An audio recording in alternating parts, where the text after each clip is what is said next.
What's up guys, Mickle here, and in this video we're going to be talking about one of the most interesting things about this entire Ripple SEC case, and that is why the SEC chose to bring this case in the first place.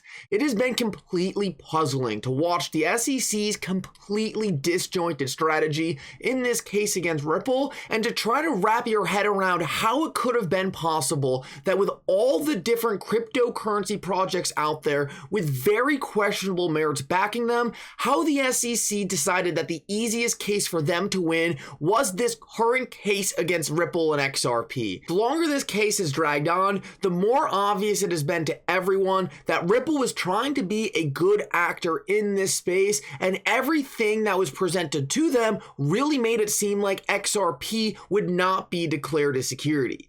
Now it looks like the SEC is completely stepping out of line and could possibly lose their entire regulatory oversight over the crypto industry with a catastrophic loss to Ripple in this current case. In this video, I'm going to show you guys an extremely interesting interview that I just found of a former SEC official talking about this exact issue, and you guys are not going to want to miss this. He breaks down why he believes this current move by the SEC could have been a huge miscalculated mistake, and he's going to tell you guys exactly why he thinks we ended up here in the first place. This is definitely something you guys are not going to want to miss. It answers one of the most important questions we have had for a very long time. I found this extremely interesting. Like always, guys, if you are new to this channel or come here all the time, please take a second to hit the like and subscribe button down below. It goes such a long way in helping this channel grow, and it really does mean so much to me.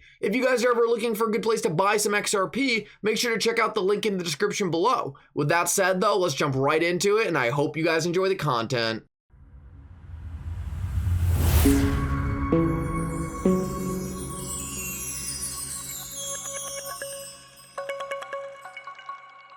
So guys, to set the stage, I wanted to start off with this because I think this is one of the more interesting things that really came out of Ripple during the course of this entire Ripple SEC case, and it's a quote from Brad Garlinghouse that said, "Chris and I had the option to settle separately. We could do that, and it would all be behind us. That's how confident Chris and I are that we are right. We will aggressively fight and prove our case."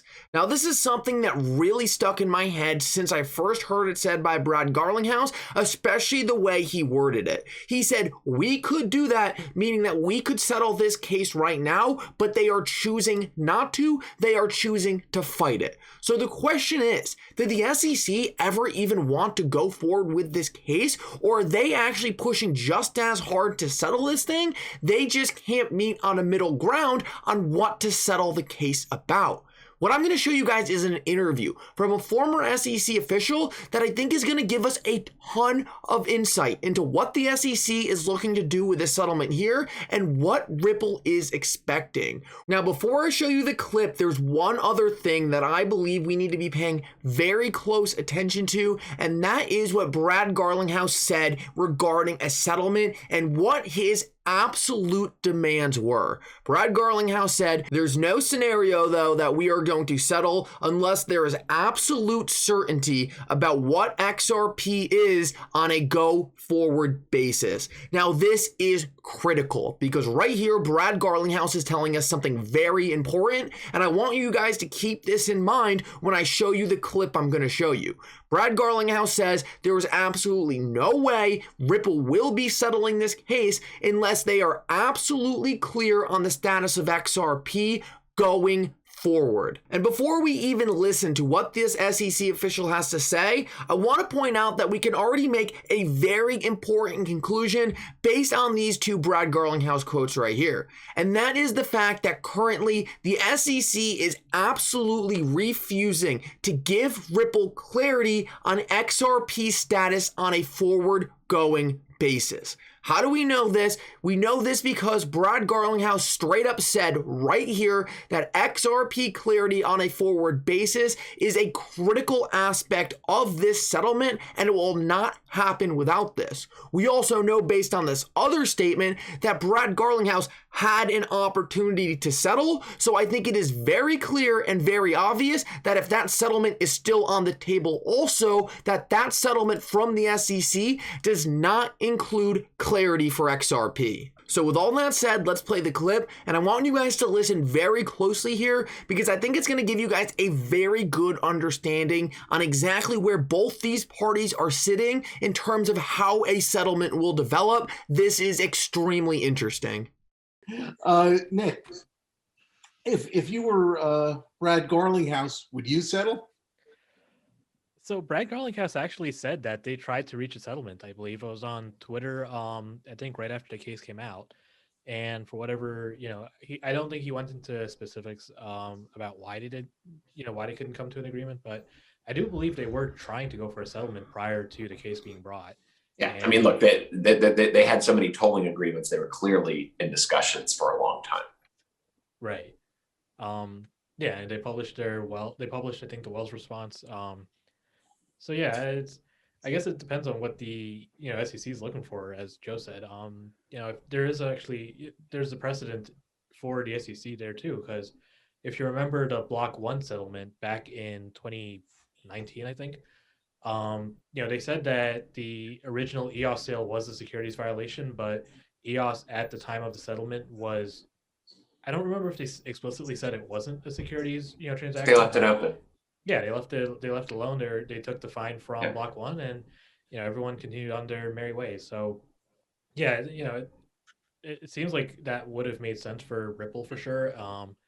The SEC, I guess, has for whatever reason they didn't want to go for that. Well, and to me, that's the mystery of what the SEC did here, because if the SEC loses this case on the merits, I think they've sunk their regulatory project on crypto assets. I think they picked a very very sympathetic defendant to go after here. The Ripple Labs was not running a Silk Road type business. They were not running a frivolous business. If you look at some of the early enforcement actions that the SEC brought in the ICO cases, they were frivolous businesses, and you just read them and they're silly. It just the Munchie token or just things that clearly people had just sort of dreamed up in order to kind of raise money off of investors, and there was a mania going on. But Ripple Labs has a real business. The interbank market, the interbank money transfer market is a huge market, and they came up with a disruptive technology for that market. And Ripple Labs itself, I can't remember what its latest private valuation was, but it was a big company. It was not some tiny little company somewhere. And that's before you even get to the investors who lost money in the wake of the SEC's action. And the judge, I don't know anything about the judge other than what I read her Wikipedia entry. She was it looked like she had been a New York State judge for many years, maybe had some background in the criminal law. At any rate, she doesn't look like somebody like me, a capital markets lawyer, a corporate lawyer, who might be receptive to the arguments the SEC is making. The SEC brings cases all the time that I, as a securities lawyer, think this is a slam dunk. Well, of course the SEC is right, and sure enough, they get in front of a federal court, where the judge is not somebody who spends their days obsessing over the federal securities code, and they kind of look at it from a more practical perspective, and they say, "What the hell are you doing?" And I think there's a big risk to the SEC that that's what's going to happen to them here. That a judge is going to see a legitimate business that was shut down for all intents and purposes, or will be shut down for all intents and purposes, after they had been operating for many years, again, on the last day of Clayton's tenure. And those are bad facts from the SEC's perspective. And, what the old saying, bad facts make bad law, is true. And I think the SEC is really at risk of having their regulatory authority throttled back here. So wow, there's clearly a ton to unpack from that, and likely so much more in this interview that I have to go back over. But one of the things that really struck me and is really influencing my thinking on how we are right here in this Ripple SEC case right now is when they were talking about the Block 1 EOS settlement.